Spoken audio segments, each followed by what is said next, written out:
Características medievais ainda, mas ele já tem o racionalismo, o empirismo, ele pensa além do tempo dele. Então ele nasce,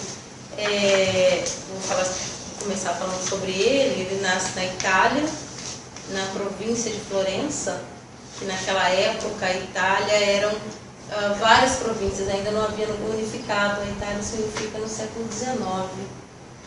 Então ele nasce na província de Florença, no norte da Itália. E a Florença vai ser riquíssima nesse período, já é riquíssima porque é o berço do Renascimento. Então tudo acontece em Florença, tudo. Você tem ali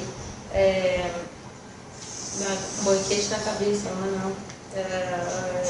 Lembrar o clássico que ele vai fazer com que unifique a Itália, que é também de Florença. Se lembrar o nome do livro, me ajudem, meus colegas. Estou com um banquete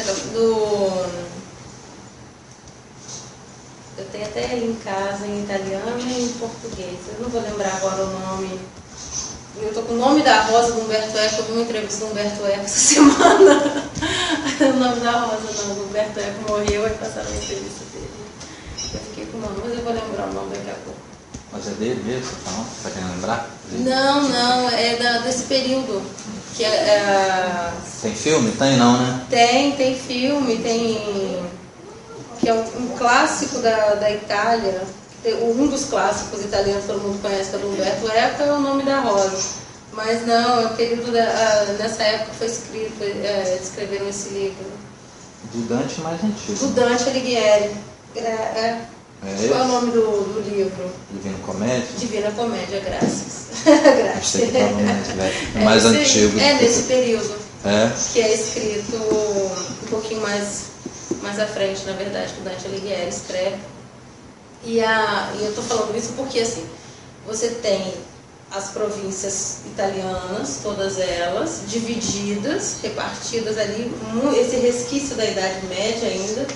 Cada província, é uma pequena cidade ali, você tem um rei, você tem um príncipe, você tem um rei, um poder que ele vai ser exercido ali dentro daquela província, e vários conflitos. No norte da Itália você tem territórios franceses, a França com parte da Itália, você tem a Espanha querendo ali parte da Itália. Na Sardenha, por exemplo, ela pertenceu primeiro à Espanha, primeiro a Marrocos, depois pertence à Espanha, depois vai pertencer à Itália no período da unificação. A Itália foi a última a ser unificada. E aí o Nicolau ele escreve justamente com esse olhar em cima dessa grande divisão, o Maquiavel. Porque ele tem todas essas características que ele vivenciou da idade, que ele está ainda nesse período de transição, vivendo da Idade Média, que ele sabe que o poder, ele não é um poder divino, que não vem de Deus, e ele também sabe que não é lá no período clássico também, que não é por causa da virtude que as pessoas governam. Ele acha isso muito bacana, Ele é um platonista, então ele acha interessantíssimo as pessoas chegarem ao poder através da virtude, do caráter, da ética, mas ele não acredita que isso mantenha o poder. Aí quando ele passa aí pela Idade Média, que é o período dele, ele é 1469 e até 1527, que ele vivencia essa transição, está vivenciando tudo isso, que ele fala, as pessoas também não conseguem manter o poder através da religião. Elas vão manter o poder através de quê? Que é a grande questão aqui do livro do Maquiavel. Vão manter o poder através de um exército forte. O príncipe, e aí ele dedica ao Médici, que é o rei ali da província de Florença naquele momento, mas esse príncipe que ele fala, e ele usa o termo príncipe o tempo inteiro, não especificamente para o rei Médici, né, o príncipe Médici ali, mas é o Estado, o príncipe é o Estado. E ele tem umas características interessantes, porque ele não está falando de uma monarquia especificamente. Você tem lá no capítulo 9, que ele dá a entender que pode ser uma monarquia, uma república, o que for, qual o governo que tiver no poder, ele tem que ter um exército forte, ele tem que ter um Estado forte, centralizado, para conseguir chegar, né, para conseguir ter as rédeas do governo. Porque senão, através do caráter, pode ser muito bom, muito bonito, né, se todas as pessoas tivessem um bom caráter, mas ele sabe que isso não é verdade. Que na realidade as coisas não são assim, desse jeito. Né? E que se fosse através da religião, e ele gosta muito de Santo Agostinho, e ele segue muito a linha de Santo Agostinho, ele fala assim, não, mas se as pessoas, né, procurassem esse bem,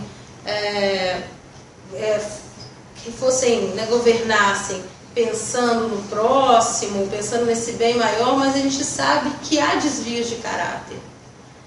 Então, como é que a gente consegue governar se as pessoas, ao longo da vida, elas disputam, né?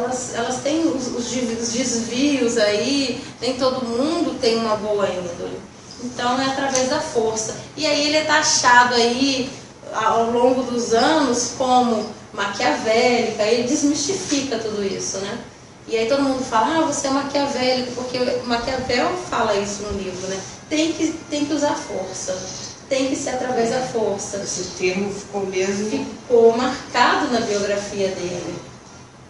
Os fins justificam os meios, que é uma frase também dele, mas o principal é isso, que essa força, ela é necessária no começo, é necessária para você ter um rei, um príncipe, um presidente, o que for, ter um Estado forte. E aí esse forte que ele refere também, aí ele está indo, aí a gente começa o período do iluminismo, a renascença, né? Ele vive a renascença. Então eu tenho uma centralização urbana, eu tenho uma centralização da moeda, eu tenho uma centralização cultural, né? Eu tenho um renascimento cultural, e tudo está acontecendo em Florença. Florença é o berço daquilo tudo ali.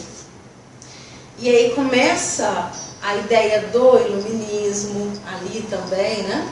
Então você tem o racionalismo, né? Você começa a pensar através da razão, porque o iluminismo é isso, é você pensar através, né, da razão. O Maquiavel era um empirista, então ele não deixa de acreditar na razão, de pensar através da razão, mas também por experiência, né? Ele pensa ainda, ele pensa nessas duas coisas. E logo depois vem Kant, mais tarde vem Kant, que vai, eu acredito também que seja uma referência de Kant, talvez Maquiavel tenha sido uma referência para ele também, porque o Maquiavel, ele abre as portas para muita gente depois, para todos os filósofos ingleses, né? Bebem nessa fonte aí do Maquiavel. Ele não é muito falado, a gente conhece mais assim na história, fala sobre ele, né, por causa desse período de Florença, então acaba citando ele, né, nesse período da Renascença, mas ele marcou definitivamente esse período de transição. E aí vai se tornar uma referência para todos os governos. Então ele fala que a Itália, ela só vai ter um governo forte a partir de um Estado forte. Isso vai acontecer mais tarde, né? Que esse rei, ele precisa, né, ter o poder na mão dele, centralizar esse poder na mão dele, né? Ele fala isso também porque ele vive um período em que o exército não era o exército que a gente conhece, e aí tem esse livro aqui dele, A Arte da Guerra. Ele me fez até lembrar de Aristóteles, que nós lemos. Porque aqui ele está ensinando como preparar um exército. Ele fala aqui também no Príncipe que esse exército ele é fundamental para esse Estado forte. E aí me fez lembrar Aristóteles, quando Aristóteles fala que precisa-se de um exército, né? Lá no banquete não, no Nicômaco. Ética Nicômaco. Que aí ele fala do exército e dá dicas de como preparar aquele exército. A arte da guerra é isso. Porque eram messiânicos, eram mecenas, eram homens que eram pagos nesse período para proteger os principados. Então eu tenho o Principado do Vaticano, Principado de Roma, Principado de Milão, Principado... Cada cidade era um principado e tinha um governante. E cada governante tinha, não um exército, mas tinha as pessoas que eles contratavam para defender o principado. Só que se alguém pagasse mais, esses messias iam para o outro lado, né? Eu pago 100, você vai pagar 200, eu vou... eu vou para onde me pagam mais. Normalmente eram franceses, que vinham alemães, que desciam. E aí o Maquiavel fala, não, precisa se formar um exército, precisa ter uma guarda nacional, e nasce nesse período. Né? O exército nasce nesse período, precisa de uma guarda nacional, porque vai proteger, vai unificar, vai proteger o território, e o rei ele vai conseguir governar. Ele vai conseguir, né, mesmo que doa, ele consegue dar as ordens e fazer valer. O negócio era fazer valer. Mas não que ele era absolutamente a favor. Isso para mim foi o mais interessante. Porque para mim ele era o extremo da monarquia e ele estava a favor da monarquia. Porque agora é republicano. Não, ele deixa entender vários momentos que é só uma forma de você ter o poder para que você consiga administrar a vida das outras pessoas. Aí ele dá uns exemplos interessantes, assim, administrar para o melhor, né? Porque ele não pensa no individual, ele pensa no coletivo. Isso é uma característica muito europeia, bacana, eles não pensam no indivíduo, eles pensam no coletivo. E aí no comecinho do livro ele começa falando assim, que para esse exército, quando esse exército ele começa a ser formado, esse rei, né, o rei da França, por exemplo, do Principado da França, desce para tomar uma cidade na Itália. Então, se a língua ela é a mesma língua, tem os mesmos costumes, tem muita semelhança com a cultura ali, esse rei ele consegue dominar aquele território com muita facilidade e consegue aos poucos ir moldando da maneira dele. Mas a princípio ele só tem que dominar e ficar ali e viver aquela cultura daquelas pessoas. Ele não tem que transformar nada, né? Com o passar dos anos que ele vai modificando. Mas se é muito diferente, esse rei ele pode ser deposto do dia para a noite. Porque se ele não tem características nenhumas culturais, a linguística principalmente, da mesma maneira que ele consegue tomar um território, no dia seguinte ele pode ser deposto e perder, e o outro, porque ele não agregou nada, ele quis fazer transformações muito grandes ali, talvez, sem esperar esse tempo, não agregar, sem esperar esse tempo. Sem esperar, é como se a poeira sentar e as pessoas se acostumarem com ele. Primeiro tem que acostumar com o poder, porque se você for radical, você não consegue. Se você for radical e querer transformar aquele local ali da sua maneira, não consegue. Se você for devagar, né, aí você consegue transformar aos poucos. Você consegue transformar, mas consegue as transformações. Eu achei interessante, até, eu não sei onde que eu li, não sei se foi o WhatsApp, não sei o que, depois me veio essa associação, né? Que alguém falou assim, se é presidente, acho que foi essas coisinhas de WhatsApp que a gente lê, se ela aumenta o imposto R$10, o pessoal vai chiar pra caramba, vai falar, vai reclamar, vai aumentar para R$10. Se ela vai aumentar aí R$2, o pessoal chia um pouquinho, aí ela dá um tempinho, depois aumenta mais 2, aí vai chiando, vai dar mais um tempinho, o pessoal esquece. Maquiavel falava, né? Pra despejar, se tiver que despejar alguma coisa ruim, despeje tudo de uma vez. E em momentos de calmaria, você se prepara para momentos de calmaria, com o povo contente, é mais fácil de você despejar essas... Ele dava esses conselhos. Só um minutinho. Pode ir falando aí que eu tô Foi interessante isso que a Juliana falou. Aquele Papa era dessa época, né? O Papa Sinistro lá, o César Borgia. Não sei.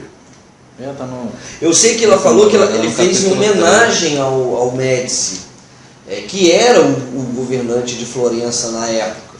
Só que ele antes teve que sair às pressas de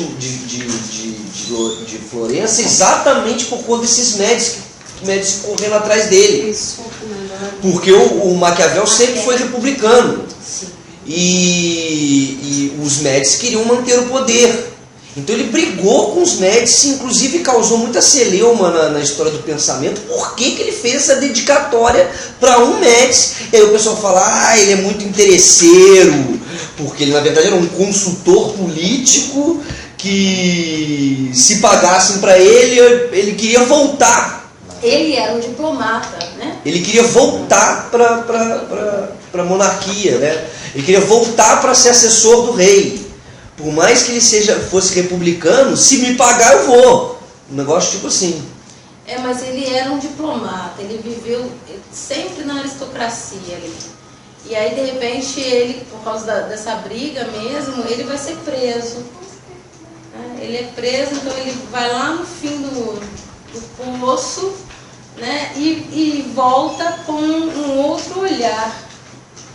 E ele faz, eu penso aí uma posição minha, quando ele dedica aos Médicis, que eram extremamente poderosos em Florença, eu penso que ele é extremamente político, né? É de uma perspicácia, de uma inteligência, para você, não é puxar saco não, é para ser irônico, é para ser sagaz assim nessa questão, porque em momento nenhum ele fala do príncipe, mas ele deixa sempre nas entrelinhas essa coisa que não é a monarquia, não é especificamente a monarquia que ele está falando. Ele está falando de um Estado forte, Então, esse Estado, ele deixa depois lá, mais claro lá na frente, que esse Estado é para ele a República. E os Borgias também dessa época? Tá aqui também, dessa época. Mas não era... O conflito não era entre os Médici e os Borgias, não, né? Tem ainda em Florença, eu acredito que sim, tá? Porque é tudo da região. Do Papa Sinistro, né? Não vi não. Que é ser uma série. Os Borgias, né? É uma série, né? São da região. Falando nessas questões históricas, eu vi uma vez um professor falando que o Cabral, porque é descoberto do Brasil em 1500, é aí. Ele morre em 1527, Maquiavel. Que na verdade teve que fazer aquele negócio de cruzar pelas Índias, sei que, de ir até lá embaixo, que o Cabral teve que fazer, passando por baixo, não sei o que, porque naquela parte ali das províncias italianas que bloquearam. Eles bloquearam, não podia passar por ali. Diz que eram os turcos, né? Então tinha também, que... Não deixavam passar. Né? Fechavam o Mediterrâneo. Fecharam, tinham que pagar impostos, e os impostos eram caríssimos. Eles já estavam na ponta ali, já empurrados, né? Fechou lá, vamos. Então... Pagavam-se impostos caríssimos, então você tinha que... A única posição que você tinha, no caso de Portugal, era se lançar ao mar. Portugal não podia se expandir para o norte, não podia se expandir para o sul. a visão era para o mar. Mas E é isso aí, que você falou mesmo, se Florença era tipo como se fosse uma Atenas antiga, né? Na questão mesmo, na questão da abolição, né? Da cultura, da política. Né? Então os outros lugares já deviam estar diminuindo as questões econômicas ali, né? Já estavam passando por algumas dificuldades, né? A Florença fica Não no tinha norte, a tanto- Florença fica no norte da Itália. O norte é mais desenvolvido ali, né? E até hoje é mais desenvolvido. Então, quando eu penso nessa Florença fervilhando aí, né? Eu tenho Davi de Michelangelo ali em Florença, eu tenho Rafael, eu tenho Dante Alighieri, é de Florença, né? O Dante também é de Florença. Eu penso, era o centro. Você tem o Vaticano, a província do Vaticano, que é a grande sede espiritual, a religiosa, tem uma grande influência em toda a Itália, em toda a Europa, né, mas especificamente na Itália, mas o centro político com os Médicis era Florença. Era Florença, era a maior província, era onde se centralizou primeiro ali, a parte econômica toda girava em Florença, né? Foi que primeiro se organizou. Tinha uma outra cidade da época, eu não lembro se é Bolonha. Bolonha, sim. Eu tenho as do norte ali. Tem Milão, tem Bolonha, tem Florença. As do sul sempre ficaram mais atrasadas, bem mais medievais, né? E aí de Roma para cima, Tanto que até Camões também, que é Veneza era um grande polo comercial. um dos influenciadores do Camões foi Petrarca, né? Que também é dessa época, isso não for mais, porque Camões é século XVI já, mas aí já é século XV já terminando, né?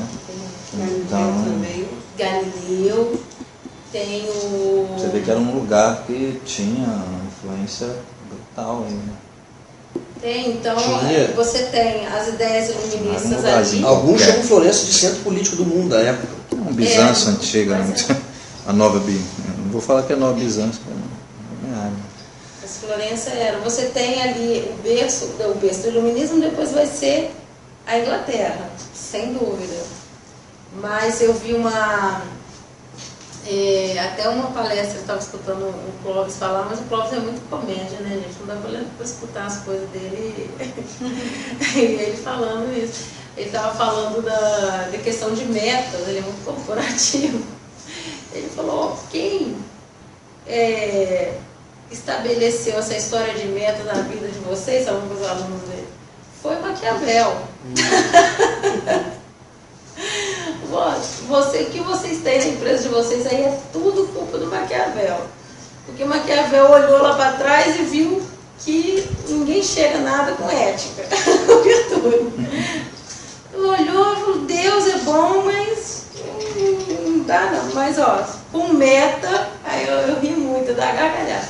Com meta, com PowerPoint, você alcança a felicidade. Porque é a conquista daquilo que você queria quando agiu. Esse é o pragmatismo do Maquiavel, né? E a meta é o quê? Você quer o quê? Você quer, vamos dizer assim, disciplina. Conquistou disciplina? Então valeu. Beleza. Analisa o resultado. Não quer saber como que você conseguiu, né? O importante é o resultado. É isso aí. E aí é o tempo inteiro essa questão. Aí, né, o pessoal fala que ele é o pai dessa política moderna, que ele dá o pontapé inicial e depois o pessoal começa a desenvolver as coisas a partir da ideia dele, né? Porque até então eu fico imaginando essa transição dele, porque ele também não foge das raízes dele. Como é que você foge ao seu tempo? Né? Ele está entranhado ali numa cultura católica, né? Cheio de influências ali. Como é que ele sai ali daquela cultura? Ele não pode fugir muito. Até porque se ele saísse naquele momento ali, ele poderia ser até condenado à fogueira, como foi o outro italiano, Marconi. E aí, que tem a teoria heliocêntrica, e depois Galileu segue a mesma ideia.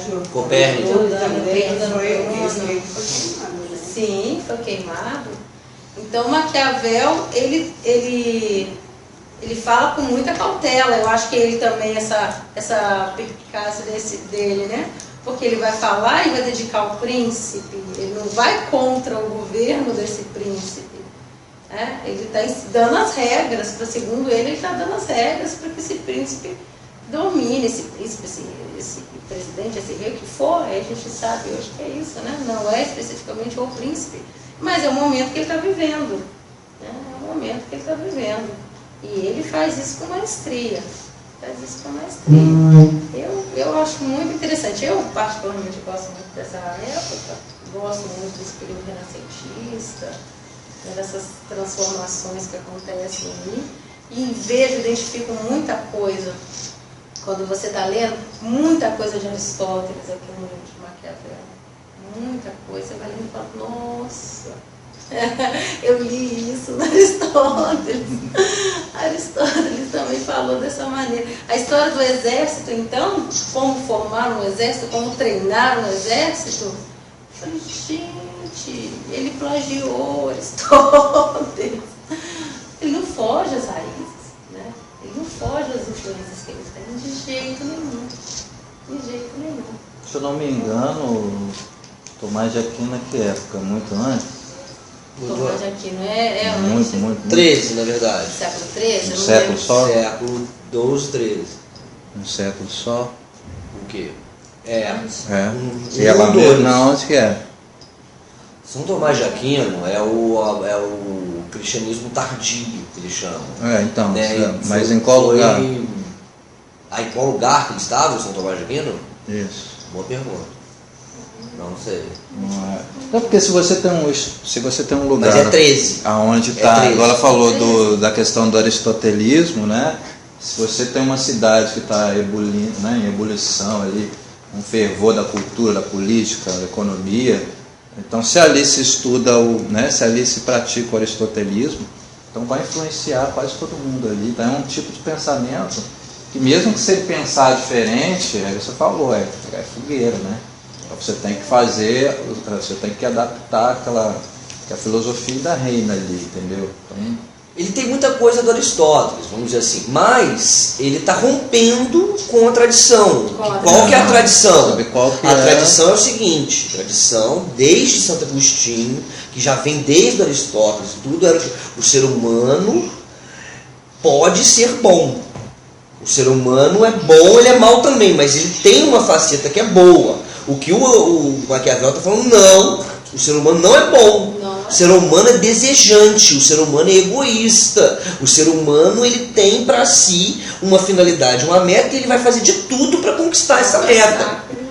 Então aquela ideia de que o governante é virtuoso começa a cair por terra. Cai por terra também a ideia de que a política, a função da política é o bem comum. Ele acaba, por isso que a Juliana falou muito bem, que ele vai influenciar tudo, essa ideia de Estado moderno e tudo, porque ele começa a colocar na jogada, gente, não é o bem comum que é o importante da política, o que é importante da política é o poder. É se manter no poder. Exatamente. É isso que é a política. Tudo gira em torno do poder. Isso aí. Por isso que dizem que ele é o pai da ciência política. Você bota aí na televisão, o cientista político está comentando o quê? Os fatos ligados ao quê? Ao poder. Ele não comenta um ideal, qual é o ideal de igualdade. E isso foi Platão que fez lá na República. O que o Maquiavel está preocupado não é com o ideal, ele está preocupado com o real. Idealmente seria bom se o governante fosse virtuoso, mas não é. Na realidade não é isso que acontece. Por isso que ele não trabalha conjunto ético. Não. Por isso que a gente desprende a ética dele, na verdade, de uma... Porque esse livro também, alguns dizem que foi escrito por ele quando ele foi exilado lá pelos Médici. Outros dizem que são anotações de aula, e eu sou mais partidário dessa ideia, que são anotações de aula, não é um livro escrito assim, de cabo a rabo. Depois, ele já tinha escrito esse livro, E ele aproveitou que já tinha esses escritos, que os alunos tinham ajudado ele, para lançar e dedicar para o rei para voltar lá para o negócio. Mas enfim, isso aí são divergências historiográficas, a gente não sabe. A gente não sabe. Interessante. Então, no caso, deve ser. Então, mas as viradas são essas. Sai do bem comum para a temática do poder. Sai da ideia de virtude para a ideia que ele vai desenvolver como virtude, que é o quê? Que são as virtude mais fortuna, são as circunstâncias. Depende das circunstâncias. Se a circunstância pedir para você não ser bom, você não vai ser bom. Eu vou te dar uma virtude. Fortuna em italiano é sorte. Quando você fala em circunstância, né, você tem que ter o poder, mas tem que ter aquele golpe de sorte também, né? Não é sorte, mas você tem que ter uma malícia, você tem que ter um jogo de cintura. Você tem que estar preparado para quando a sorte cair no seu colo. Você tem que estar preparado para quando a circunstância vier. O bom político, o bom governante é aquele que o Eduardo Cunha, para o Maquiavel, é um excelente governante. Porque o que? Ele vem se preparando a vida inteira. Quando ele chegou na presidência, quando a circunstância chegou, ele já está preparado. Já está preparado para seguir a meta dele. Quem? O Eduardo Cunha. E ele está simplesmente aplicando aquilo que ele já esperava. E não vai deixar de aplicar isso. Ele vai utilizar do poder para manter o poder, independente do que aconteça no meio do caminho. Por isso que essa frase, que dizem que é do Maquiavel, o que ele tem visto, o Maquiavel, é a meta, é o fim dele. O meio, por exemplo, pode ser construir o hospital.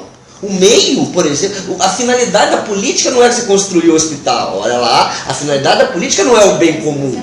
A finalidade é manter o poder. Se você tiver que construir os hospitais e umas escolas para manter o poder, construa. Construa, porque a ideia é manter o poder. Uma quebra do Aristóteles. Isso é bem interessante, porque se for olhar o Estado moderno, todo que virá depois, com os contratualistas, com tudo, a pegada é exatamente em cima do poder. Ninguém espera mais um governante virtuoso. Ninguém prepara. Se você pegar a paideia grega, que é a formação dos gregos, ela é exatamente a formação virtuosa do governante. O governante deve se formar e deve ser virtuoso. A ética está junto da política. O político tem que ser ético. O que o Maquiavel está falando é que não. Política não tem nada a ver com ética. Por exemplo, esse negócio de eu pego seu dinheiro para me financiar, para me manter aqui, eu vou pegar. Sim, vou pegar. Isso é a política, né? A política é isso, e frases fortes, né? O Maquiavel tem frases, por exemplo, você que, mais ou menos assim, eu não lembro direito, faz tempo que eu li, mas você que gosta, você que está ligado à bondade, aqueles que estão ligados à bondade, se preparem. Você está cultivando a bondade no mundo de homens egoístas, meu amigo. Você vai cair do cavalo mais cedo ou mais tarde. O governo não é lugar para bondosos. Essa você identifica, né? Isso o tempo inteiro. Não nasce bom. Falta de virtude. É isso mesmo, é a manutenção do poder a qualquer preço. Porque ele sai da família, né? A gente vê na antiguidade, que nós já conversamos aqui, que o reflexo do governo era o que você tinha dentro de casa, né? Então, era a extensão da casa, era ali a democracia grega, essa virtude, na Idade Média eles também mantêm isso de uma certa forma, porque a religião te faz isso. Sim. Né? Te dá esse medo. Quando você está para conquistar a vida um paraíso, você vai cultivar a virtude aqui. Você vai cultivar. E aí, com essa transição para a Idade Moderna, você não tem isso. Né? A casa é uma coisa, a família é uma privada. É privado. O Estado é outra. O Estado é outra coisa completamente diferente. Né? Você tem duas faces. Né? E ele deixa isso muito claro. Né? Porque uma coisa, outra coisa, não é extensão de nada. Né? Você não tem que ficar realmente com essa coisa aí, desse sentimentalismo, né, do carregar isso. Você tem que ser prático, é o pragmatismo, né? Você tem que ser racional, né? E é o empirismo. Então são 3 palavrinhas também, né, que tem ali, que é racionalismo, pragmatismo e empirismo, que caracterizam um Maquiavel. E aí joga essa semente aí e pra frente, né, Descartes. Fez escola. Fez escola. Não, tá bom. Eu acho bacana, assim, não que eu concorde exatamente com Maquiavel, mas é o que a gente vê, é a nossa realidade, né? É o que a gente vivencia. Sim. Fez escola, realmente fez escola, Não, é o que a gente vivencia. Né? É porque tem As quem ideias data, quem dita ali nessa época ainda, talvez não nessa época, mas se já é Maquiavel com esse pensamento, é um pensamento contra uma queda já desses papas, né, desses grandes. Eu sempre tive muita dificuldade, Juliano, em entender a relação política, o quanto que o Papa intervia na... Eu vou sair com a mesma camisa da outra quando terminar. O quanto o Papa intervia na política ou não. Isso depende de província para província, quer dizer, não sei. Nesse período de transição, na Renascença, ele já não tem o poder total. Já não tem o poder. Porque o poder está sendo concentrado nas mãos do rei. Quando a Idade Média está nesse período de transição aí, o rei assume a sua posição, e aí as ideias de Maquiavel só fortalecem isso, e simplesmente algumas províncias dizem o seguinte, ó, adoramos o Estado católico, Paraná, mas o clero não tem mais, o clero não manda mais. Está escorregando. Porque o clero mandava, ele estava toda a Idade Média acima do rei, porque eles estavam descentralizados. E também a questão científica, né? Você já citou Galileu, você citou aí essa revolução. Foi nessa época a revolução científica. Então você já não tem mais aquele cosmo, aquele mundo religioso grego que vem com o idealismo, né? E aí você tem um empirismo já começando a se formar. E as coisas também assim acontecem nesse período de uma maneira tão interessante que você tem logo depois, no período de Maquiavel ainda, né? Mas ele morre em 1527, você tem no comecinho de 1500 as grandes navegações antes, né? As grandes navegações que são o mar. Você tem o protestantismo que nasce em 1517, que modifica a ideia ali, né, na Alemanha. Inicio do século XVI, né? Em 1517 você tem Lutero. Então ele modifica, né, ele rompe com a Igreja Católica, né, e rompe com a estrutura ali na Espanha, Itália, todinho, quando ele coloca lá as 95 leis lá na porta da igreja dele, né? E está acontecendo essas mudanças, de uma certa forma, muito rápido para quem viveu 400, 500 anos de Idade Média, vivendo dentro da Igreja Católica, vivendo, né, sem entender nada, só sobrevivendo. Então o poder político era misturado com o religioso na Idade Média? Na Idade Média, totalmente. Não tinha poder político na Idade Média. Não, desculpa, não é essa frase. O poder político era delegado ao clero. Abaixo do clero tinha um rei, mas esse rei não tinha poder nenhum. Porque quem dava garantia de divindade ao rei era a igreja, né? Era a igreja. Era a igreja. Por isso que o povo respeitava, porque era vindo de Deus. Sim. Então quem dava essa autoridade eram os papas da época, né? O Locke, ele se não me engano, é 1600 e pouco, e ele já tem aquele livro, Cartas sobre a Tolerância, onde ele já diferencia, fala, ó, uma coisa é cuidar das almas, outra coisa é cuidar da... Estou achando que essa corrente cética já começa né, já passa por aí mais forte, né? 1600 já é o auge do Renascimento. Você já tem um ceticismo aí, estou falando assim, por alto, né? Você já tem você já não tem mais aquele racionalismo, aquele dogmatismo já não está tão forte assim, né? Você já começa, pelo menos parece que ali Florença já é o ponto onde que já começa a ser aquele ponto de encontro ali desses pensamentos renovados. Porque Galileu Galilei é 1500 e pouco, 1400 e pouco, sei lá. E até a Ana citou no trabalho dela, tem o Althusser, fala há muito tempo que sempre depois de uma revolução científica revigora também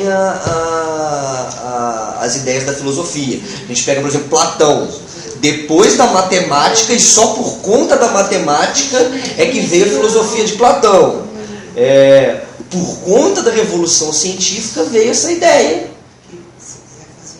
Porque você sabe que o platonismo e o aristotelismo, o que a gente conhece basicamente são por conta dos neos, né?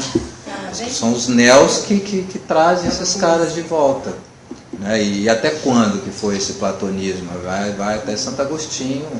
O Santo Agostinho coloca o Aristóteles, né? Tenta dar uma cristianizada no Aristóteles, mas você tem uma corrente em todos esses pontos aí que você citou, né? Você tem em Bizâncio também, já começa, mas naquela época de Platão e Aristóteles você não tem só o pensamento Platão e Aristóteles, aquele pensamento era ali, era forte na Grécia, mas não era só aquele pensamento, né? O que vai acontecer depois na Idade Média, né? Com a religião, é que você só vai ter esse pensamento. Os outros somem, entendeu? Você até tem os estudos aí, mas depende das regiões. Então, dentro da Europa você não tem para onde correr. Ou você é católico ou você é católico. E no norte, eu acho que só depois, né? Depois, mesmo ainda com a Revolução Copernicana, né? Quando começa, você ainda vai ter, você falou, você citou aí o protestantismo, né? Sim, você tem, mas você ainda tem as raízes, né? As raízes ainda são muito fortes. Se você romper com essas raízes, é doloroso, é lento. Né? Então, qualquer coisa que se fale nesse período de transição, a Igreja Católica vai em cima, né? A ponto de serem queimados. A quantidade de livros que foram queimados, aí você tem o index, né, que eles chamam, que queimaram os livros que eles consideravam subversivos, né? Tem outra palavra para isso. Mas era muita coisa, era uma perseguição, hereges, era uma perseguição muito ferrenha da Igreja Católica, porque ela também não aceitava ter perdido esse poder total. E ela perde. A partir do momento que as pessoas saem dos feudos e começam a fazer comércio, e começam a ver que existe um outro mundo, né, fora do feudo, aí começam a ter uma visão de mundo muito maior, que vão fazer as cruzadas. Na verdade, as mudanças começam com as cruzadas no século XI, que elas voltam cheias de ideias, cheias de produtos, cheias de coisa. A gente que vai daqui, sei lá, eu vou daqui para Bahia, eu volto diferente. Imagina eu sair da Europa, da Itália, e vou parar lá na Palestina. Sim. Vou voltar com tanta coisa diferente na minha cabeça. E vou querer modificar, ou eu vou querer manter. Normalmente a gente volta com coisas assim, que a gente traz as coisas boas e fala, poxa, eu podia aplicar aqui. E assim aconteceu no século XI. No século XI.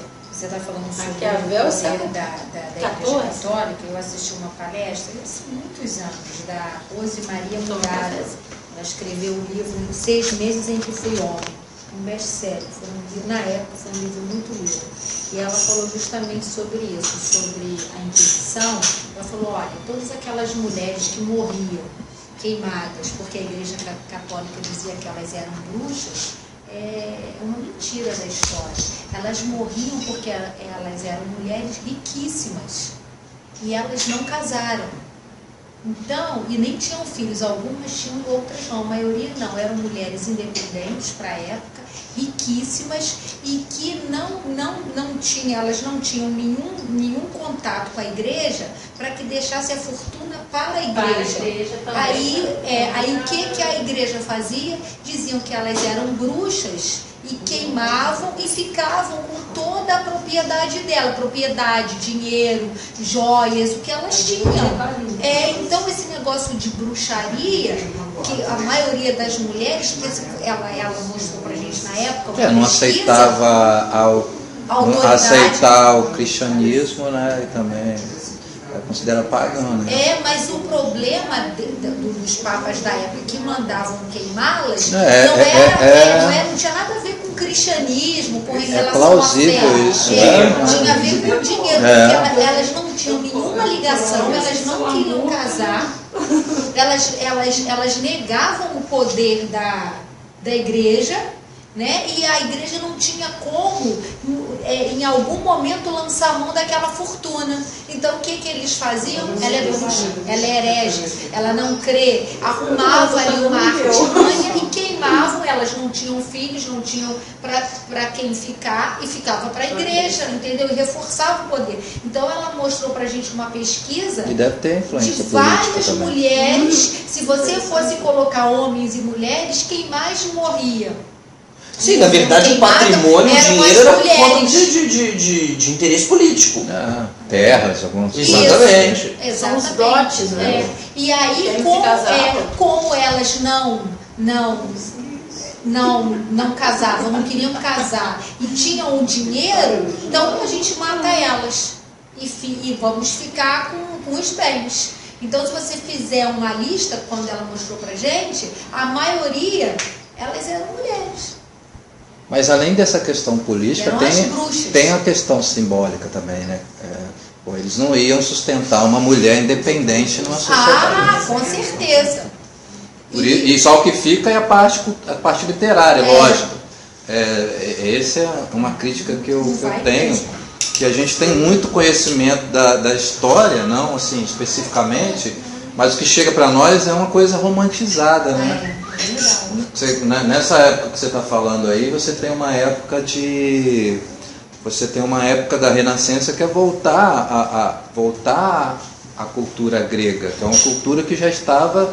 O que a gente conhece de Platão e Aristóteles, isso foi questão religiosa durante muito tempo. Agora não, agora você tem uma liberdade de voltar à cultura grega com o paganismo. Imagina, na Renascença você voltar e volta.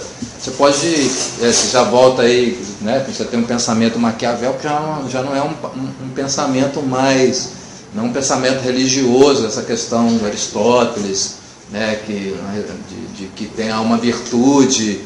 Quando você morrer, a política está voltada para uma coisa metafísica, né? Uma questão mais da ação. Né? Você vê, eu tenho um amigo, a gente se distanciou, né, por questões da vida. Esse meu amigo é padre, é até irmão da Cecília, minha amiga. Ele é padre, ele é negro, né? A missa dele aqui em Volta Redonda era toda rituais africanos, né? Chamavam, é o Padre Jorge, chamavam ele de Padre Axé. E eu um dia fui conversar com ele e falei, Jorge, me explica uma coisa. Padre Axé. Falei, Jorge, namorador só ele, né? Eu falava com ele, Jorge, me explica uma coisa, por que padre não casa? Eu tenho uma dúvida. Ele falou, Ana, simplesmente é dinheiro. Porque veja bem, quando eu entro na igreja, todos os bens da igreja passam a me pertencer. Se eu me casar e me divorciar, é a igreja que faz sustentar a minha família. Entendeu? A minha família, minha mulher e meus filhos vão ter direito a essa herança toda que se tem, porque isso é uma herança que se comunica, porque cada padre, ele vem de uma ordem. Então você tem a ordem X que sustenta o padre tal, não a igreja, o padre, porque hoje em dia a igreja é sustentada pelos membros, até a igreja católica está assim hoje, que perdeu o amparo do Estado. Então, mas o padre em si tem uma ordem X, uma ordem da Itália, uma ordem da Suíça, uma ordem de não sei das quantas, que sustenta esse padre. Então o que acontece? Se eu me caso, a minha mulher e os meus filhos vão fazer parte disso. Eles vão pedir pensão para quem? E vão dividir os bens como? Por isso e essa ideia surge na Idade Média. Entendeu? Né? Essa ideia do celibato, ele surge na Idade Média. Tanto é que mais tarde, os professores também eles não podem se casar. Os professores que vão para as universidades nesse período de transição entre a Idade Média e a Idade Moderna, eles também não podem se casar. Lembra do Abelardo? Sim. Porque o Estado sustenta, o Estado que paga tudo, né? Ele não pode se casar. Mas isso, por um lado, cria os filhos órfãos, né? Que eles não vão bastante. deixar de fazer. E aí, quem rompe com isso, e aí é uma grande revolução, uma das, né? Acaba com que é isso, Lutero. Lutero acaba com isso. Você passa a uma ter hipocrisia. você passa a ter um orfanato legal. É isso. Tanto que tinha. Economicamente legal. Tanto que você usava a Estado roda. de As freiras que tinham filhos e os padres que tinham filhos e que não tinham famílias que sustentavam, você colocava a criança na roda, quando você rodava, tocava o sino. Tocava E é o sino por e era isso dentro do da convento. E é por isso da roda da fortuna do Silvio Santos. Na verdade, essa roda chamava roda da fortuna. E o Silvio Santos depois aproveitou dessa ideia. E por que é fortuna? Fortuna por conta da circunstância. Aquela criança que está aí é a que tu vai ficar. Não, e as próprias freiras cuidavam dos seus filhos. Sim. Entendeu? Ainda tinha isso dentro do convento. Eu vou cuidar, vou fazer uma caridade, porque a maioria eram filhos dele ou de padres, né? Sim. O que acontece? Eu tenho Lutero que rompe com isso, eu tenho João Calvino que vem na mesma coisa, Henrique VIII também, e todos eles são casados. Né? Todos eles criam as religiões ali, acho que é Henrique VIII que ele cria a religião, segue as ideias protestantistas e favorece a ele próprio, porque ele quer se divorciar e não consegue. E aí ele fala, não, vamos criar essa religião aqui, seguindo as leis de Deus, temente a Deus, porque isso é comum entre todas as religiões, mas eu não suporto mais essa mulher, eu quero casar com outra. Esse Papa Sinistro, né, você vê no seriado, que ele tinha relação com a própria filha, o irmão tinha relação com a própria irmã, e depois que ela engravidou de um lá, aí mandaram ela para o convento, você está grávida, você fica no convento e tal. Não foi nem porque ela estava grávida, né? Mandaram ela para o convento para ela não ficar com outro camarada lá. Aí ela engravidou no convento, aí tiraram, o Borja tira ela do convento. Você vê que ele já é uma relação, você ser a papa, né? Mas esse é um papa extra, né? Um papa sinistro. Eu particularmente acredito que esse celibato, ele vai cair por terra.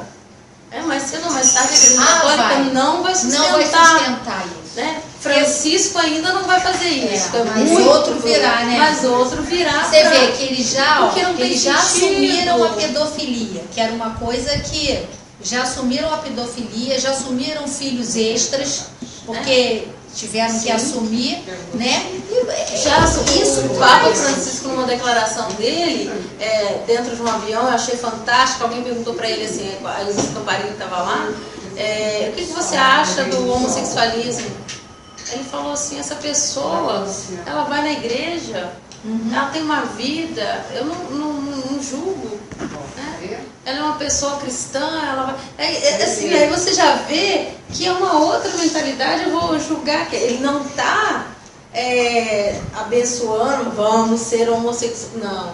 Mas ele falou, como é que eu vou julgar uma pessoa? Mas Juliana, tem um motivo muito forte para também acontecer isso, porque o que aconteceu? A Igreja Católica, ela vem perdendo adeptos no mundo inteiro. Então eles têm que ter uma nova filosofia para captar novamente esses adeptos, porque senão, porque o Vaticano ali é um país isolado, que tem as suas leis e suas regras próprias. Obrigado. Se eles não conseguirem mais adeptos, Obrigado. Não, se ele ele tem que mudar mesmo a de igreja precisa. Ele precisa abrir até para pegar essa juventude. Estão cooptando aí gente. Não, né? precisa de mudança. Eu acho que isso vem da Idade Média, eles vêm carregando isso tudo. Os bispos que estão lá, existe uma ala muito conservadora que tem que se adequar, né, às coisas que estão acontecendo. Não tem que também radicalizar e aceitar algumas coisas que não pertencem ao ser humano, né? O propósito do ser humano. Mas ele tem que mudar, tem que haver essa mudança. Eu acredito nisso. E você falou, é interessante, pela essa parte situada ali em Florença, né? Como a gente vê também na Grécia, a gente vê em Bizâncio, né? Esses grandes centros da onde tem os vários, onde que nascem esses grandes pensamentos, e que você falou de uma forma interessante que eu entendi assim. Então você já não tem mais aquele pensamento metafísico, já não é mais o centro, né? Já não é aquilo. Então você já tem umas pegadas. Por quê? Porque você já tem uma cidade que é muito, né, boa economicamente, politicamente vai ter. Então automaticamente você tem conflitos, né, de interesses. Então é louvável você ter um pensador como Maquiavel, né, e centralizar a questão mais já na ação, né, daquilo que fica cunhado. A ideia de atividade que vai vir com o Kant, que o Hegel, que o Marx, todo mundo vai pegar a ideia de atividade, veio daí. A ação já se torna muito mais importante que a contemplação. O mundo não ser mais ordenado, não tem mais contemplação. Mas aí, olha que interessante também, é a questão também financeira, né? Você sai do medieval, que você não tem dinheiro, você não tem capital, e aí você começa essa idade moderna, onde você tem já circulação de moeda. Na Idade Média você tem troca. Como que você vai... Feudalismo e Idade Média. Feudalismo e Idade Média, você trabalha só com troca, você não tem moeda. Deve ter começado porque o Adeucico falou isso pra gente, né? Que a partir do momento... Exatamente, abriu a expansão, porque tinha os mercados, por isso mercantilismo. Os mercadores tinham que atravessar o feudo. Só que para atravessar o feudo, se cobrava dinheiro. E aí é que começou a mudar a questão do feudalismo. Mas mesmo de um feudo para o outro, você tinha os artesãos que trabalhavam fora desse feudo e fora desse feudo. E você tinha ali um pequeno, eu não posso chamar de comércio, para fazer meu trabalho eu estudei sobre isso. Você ali já tinha, né, não era o nome, não era comércio, era um germe, porque eram burgos, né? Porque ali você fazia uma peça, né? Então e tinha algumas pessoas que já estavam vivendo ali fora desses feudos, e ali começou o comércio. Vamos dizer, né? Sim, começa mesmo, é um embrião. Entendeu? Então é o Renascimento. Você tem Marx um comércio. Estuda isso. Você tem um comércio na Idade Antiga, né? Um comércio em Roma, um comércio na Grécia, que é enlouquecedor, que vai se expandir. As brigas são brigas comerciais entre principalmente as ilhas gregas, né? Você tem Creta, você tem várias. E aí de repente você tem as invasões bárbaras. Todo mundo se recolhe no meio rural, todo mundo se recolhe, e você não tem mais comércio. Você fica 4 séculos, 5 séculos Só trabalhando com troca. Só trabalhando com servidão, com troca, com esse tipo de coisa. Aí o Renascimento, no século XIV, começa no século XI, né, com as cruzadas, quando eles vêm com as cruzadas, Obrigado. que vem com esse monte de ideia, porque, Assim eu vou sair daqui. porque Você na acha parte alguma coisa que você não gosta? norte da Europa, eles não eram feudais, eles sempre foram comerciantes. Você pode devolver, tá? Entendi. Agora, Obrigado, tá? é necessário estudar história, né? Por mais que você não vá estudar filosofia como se fosse história, mas você precisa da história para se situar. Com né? certeza. A história é casada com a filosofia, né? Sim. A filosofia que inventou a história. Os meus alunos falavam assim, professor, você está dando aula de filosofia, de história ou de sociologia? Cara, mesmo não dá até tudo. Que bom. Que aí fica interdisciplinar, né? Numa só, olha só. Regina, que delícia! Então, finalizou? Vamos bater palma, né, para nossa apresentadora, expositora. Show de bola. Eu tô tão... Ela não sabe, mas eu gravei. O Adil